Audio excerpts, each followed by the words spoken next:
ඔයගොල්ලෝගේ තියෙන ට්‍රෙන්ඩින්ග් කේක් එක. මේ තියෙන්නේ ශ්‍රී ලංකාවේ ගාන්ටාර ක්‍රමයට සාදාපු නාරම් පුඩිම. මෙන්න තියෙනවා සංස ක්‍රමයට හදපු නැටි දිග ඌරුම. මෙන්න තියෙනවා ජපන් ක්‍රමයට හදපු නයි හතු පුඩිම. It's nice. මේ තියෙන්නේ මාල දිවයිනෙන් අල්ලපු තෝර මාළු ජඩුම. ඉතා ප්‍රණීත ක්‍රමයට සාදාපු බල්ගේරියන් මුවෝ යුවලක්ම ඉන්නවා කන්න. අපොයි මට මතක නැතුණා ඕස්ට්‍රේලියන් චීස් කෑල්ල. මේ තියෙන්නේ අතුරු පසට කන්න දකුණු අප්‍රිකාවේ අලියෙක්. It's very light, very fluffy.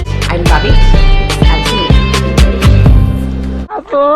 අයියෝ ඔක්කොම කෑව නේද? කවුද මේ ඔක්කොම කරේ? කවුද මේ ගිනව බඩ දාන්නේ? කනවා අම්මෝ මගේ කෑම ඔක්කොම ටික කෑවා අම්මා.